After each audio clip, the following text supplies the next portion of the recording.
history. And you can study painting and sculpture and filmmaking and car design and what have you there.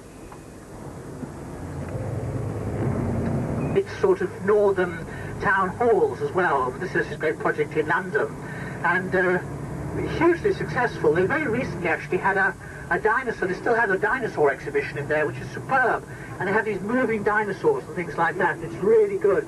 And of course with Jurassic Park coming out as well, it's been hugely popular. The older part of the palace, you can see the different stonework down there. It's the original Buckingham House, and this is the Victoria Memorial here on the left-hand side to Queen Vicky. You can see every Sunday now they're closing.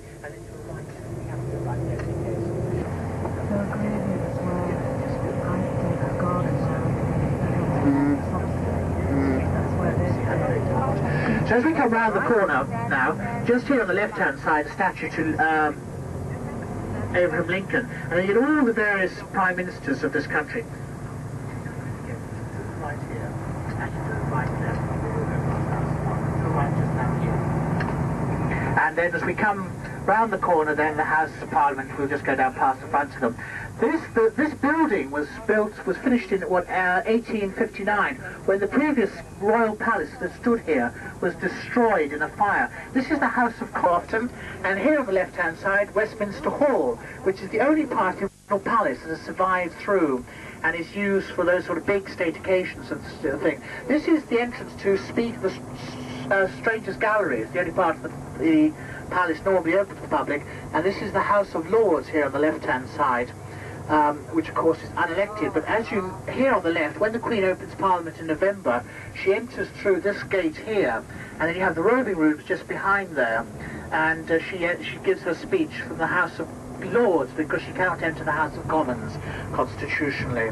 And as we come down, just go straight down, we'll go across that. Bits and pieces. What is that building? Can anyone tell me?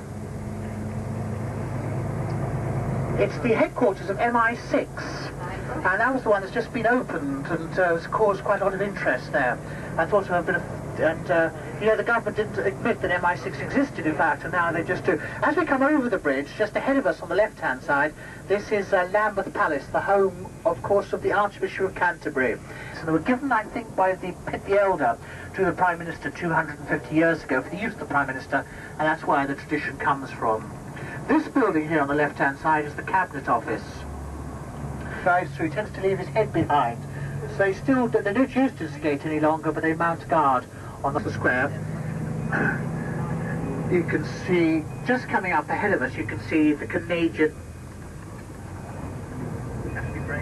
In the walls, just where those benches are, those are all the measurements marked. So if you want to, before you used to be able to get standard tapes and things like that, if you wanted to check a yard or a foot or an inch, that's the official one for London, apparently, is there. On the left-hand side here, this is, of course, the National Gallery, and Prince Charles's extension is just behind us, where they had the Claude exhibition. And as we, straight ahead, and as we come round the square now, ahead of us on the right-hand side, you have the South African Embassy, so those two old British Empire countries right here, at the very heart of London. And then this very famous church, of course, just ahead of us on the left, is St. Margaret's again, just here on the left hand. And of course, great scandal when it was unveiled, because she has her back to the church, which people thought was very disrespectful. But you know, she took to the bottle in her old age when her 17 children died, and they say that she was always looking down onto Fleet Street, which was famous for its gin palaces, you see, and she was nicknamed as Brandy Nan. And there was actually a rhyme about it, but I can never remember it. As we come down the sides of the church, you get a sense of its enormous bulk, and this wonderful dome towering up there. And if you're feeling very energetic sometime and you come back to London, you can climb all the way up there still, and it's 300 feet up there. And still, after all these years, still gives you the best panoramic view out over London, although there are many taller buildings nowadays.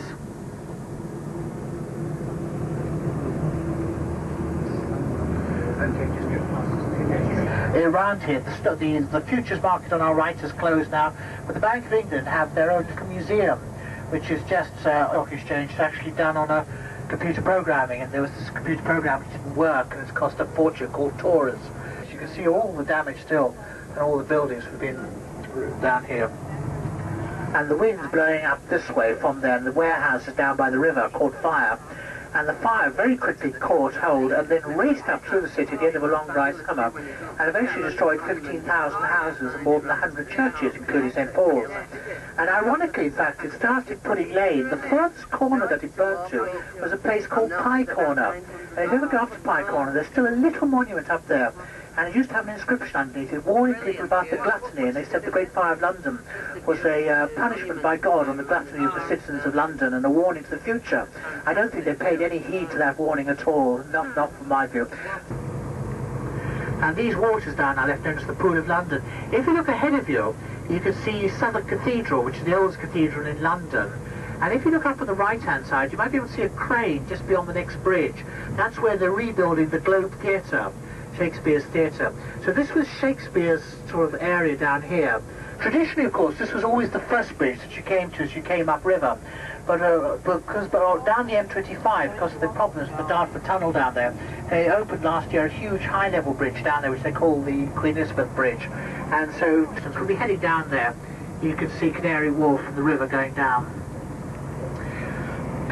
But look ahead of you now on the left-hand side of the bridge, and you can see the Tower of London.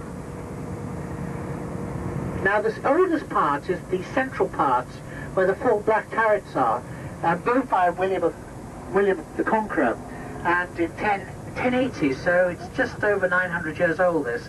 And then the walls were added by various other kings up to about 1400. And during its history, the main use of the Tower of London, of course, was the great state prison of England.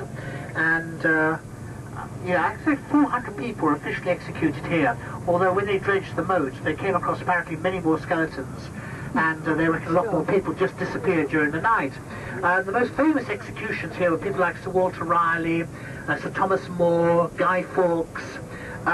You had 3 Queens of England executed here, Anne Boleyn, Catherine Howard by Henry VIII, and then later on Lady Jane Grey, who was Queen for 9 days, and Queen Mary got rid of her because she considered her too much of a threat.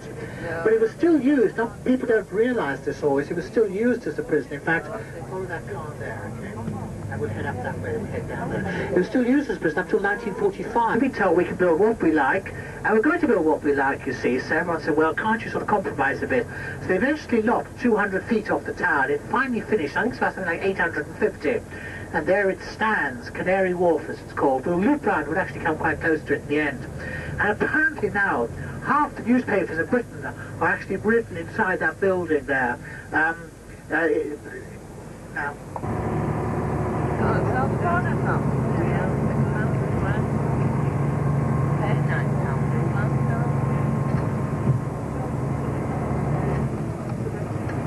April. Wait to come here in summer, it's just amazing, it's just incredible. Do you know that by law they have to keep 6 ravens at the tower? As you can see just coming up on either side of the road.